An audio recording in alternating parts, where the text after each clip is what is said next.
আখাউড়ায় 2 সাংবাদিকের বিরুদ্ধে মামলা। ইউএনওর মাধ্যমে স্বরাষ্ট্র ও তথ্য উপদেষ্টা বরাবর স্মারকলিপি প্রদান। স্টাফ রিপোর্টার আখাউড়া থেকে। Kasba TV news desk.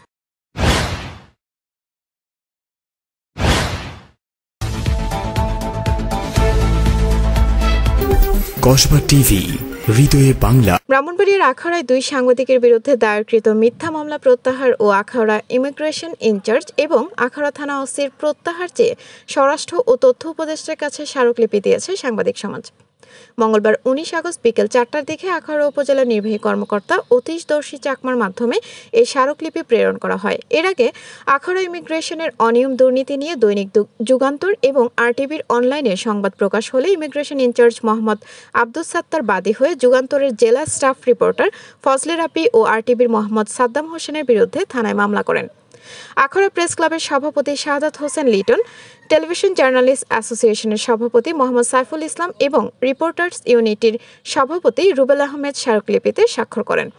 Akhaura press ক্লাবের সভাপতি শাহাদাত হোসেন লিটন বলেন, সাংবাদিকরা জনগণের জানার অধিকার নিশ্চিত করতে কাজ করে, অথচ দুর্নীতির খবর প্রকাশের কারণে সাংবাদিকদের মিথ্যা মামলায় জড়িয়ে হয়রানি করা হচ্ছে।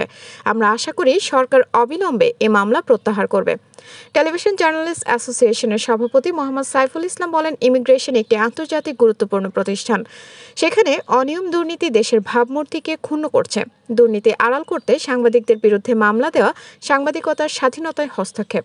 রিপোর্টার্স ইউনিটির সভাপতি রুবেল আহমেদ বলেন, আমরা সরকারের কাছে দাবি জানাচ্ছি সাংবাদিকদের বিরুদ্ধে হয়রানিমূলক মামলা প্রত্যাহার, দায়ী কর্মকর্তাদের অপসারণ ও দুর্নীতির বিরুদ্ধে কঠোর ব্যবস্থা গ্রহণ করতে হবে। আখাউড়া উপজেলা নির্বাহী কর্মকর্তা অতীশদর্শী চাকমা বলেন, সাংবাদিকরা স্বরাষ্ট্র উপদেষ্টা এবং তথ্য উপদেষ্টা বরাবর লিখিত 2টি স্মারকলিপি দিয়েছেন। আমি বিষয়টি গুরুত্বের সঙ্গে উপরে পৌঁছে দেব।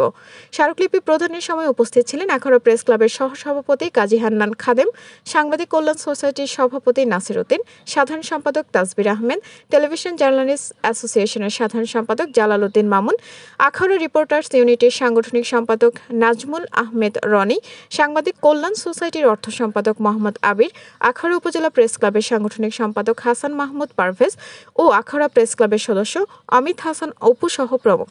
আসলে আপনারা জানেন যে আখাউড়া 2জন সাংবাদিকের বিরুদ্ধে আখাউড়া চেকপোস্ট ইমিগ্রেশন ওসি কর্তৃক দায়েরকৃত একটি মিথ্যা ও বানোয়াট মামলার প্রত্যাহারের দাবিতে এবং সাংবাদিকদের উত্থাপিত 3 দফা দাবি বাস্তবায়নের লক্ষ্যে আমরা সাংবাদিক সমাজ আজকে আমাদের কর্মসূচির অংশ হিসাবে স্বরাষ্ট্র উপদেষ্টা মহোদয় এবং তথ্য উপদেষ্টা মহোদয়ের নিকট আখাউড়া ইউএনও মহোদয়ের মাধ্যমে একটি স্মারকলিপি প্রদান করেছে। আমরা স্মারকলিপি ওনার কাছে দিয়ে এইমাত্র আমরা বেরিয়ে আসছি। অফিসের অনিয়ম দুর্নীতির উপর ভিত্তি করে একটি অনুসন্ধানী রিপোর্ট প্রকাশ করা হয়েছে। সেই অনুসন্ধানী রিপোর্ট প্রকাশের পর খুব দ্রুত গতিতে ইমিগ্রেশন ওসি আখাউড়া থানায় এই 2 সাংবাদিককে অভিযুক্ত করে যুগান্তরের জেলা স্টাফ রিপোর্টার ফজলে রাব্বি এবং আরটিভির আখাউড়া প্রতিনিধি সাদ্দাম হোসেনকে অভিযুক্ত করে আখাউড়া থানায় একটি চাঁদাবাজি এবং মানহানি মামলা দিয়েছেন। আমরা এই মামলার তীব্র নিন্দা এবং প্রতিবাদ জানাই। আরটিভি এবং দৈনিক যুগান্তরে আখাউড়া ইমিগ্রেশন নিয়ে 2টি অনুসন্ধানী রিপোর্ট প্রকাশ হয়। তারই প্রেক্ষিতে 12ই আগস্ট ইমিগ্রেশন ওসি ঠুনকো অজুহাতে একটা মিথ্যা ও হাস্যকর মামলা দায়ের করেছে আখাউড়া থানা। আমাদের এই 2 সাংবাদিক, চারণ সাংবাদিক সাদ্দাম হোসেন ও ফজলে রাব্বির বিরুদ্ধে আমরা সেই মামলা প্রত্যাহারের দাবি জানিয়ে আমরা বিভিন্ন আন্দোলন কর্মসূচি চালিয়ে যাচ্ছি। ওসি কর্তৃক 24 বছরেরও বেশি সময় ধরে সাংবাদিকতার সাথে জড়িত সিনিয়র সাংবাদিক যুগান্তরের স্টাফ রিপোর্টার ফজলে রাব্বি ও আরটিভির আখাউড়া প্রতিনিধি সাদ্দাম হোসেনের বিরুদ্ধে যে মিথ্যা মামলা করা হয়েছে, সেই মামলার প্রতিবাদে আজকে আমরা স্মারকলিপি প্রদান করার জন্য মাননীয় স্বরাষ্ট্র উপদেষ্টা বরাবরে স্মারকলিপি প্রদানের জন্য ও মাননীয় তথ্য উপদেষ্টা বরাবরে স্মারকলিপি পেশ করার জন্য আমরা আমাদের ইউএনও মহোদয়ের মাধ্যমে এই স্মারকলিপি প্রদান করেছি এবং আমরা চাই অচিরেই ইউএনও স্যারের সাথে কথা হয়েছে যে এটা আমাদের স্বরাষ্ট্র মন্ত্রণালয়ে এটা প্রেরণ করবেন এবং তথ্য মন্ত্রণালয়ে প্রেরণ করবেন। একটা সুষ্ঠু সমাধান আমরা চাই। কসবা টিভির সংবাদের সাথে থাকার জন্য ধন্যবাদ জানাচ্ছি। পরবর্তী সংবাদ পেতে আমাদের চ্যানেলটি সাবস্ক্রাইব করে রাখুন।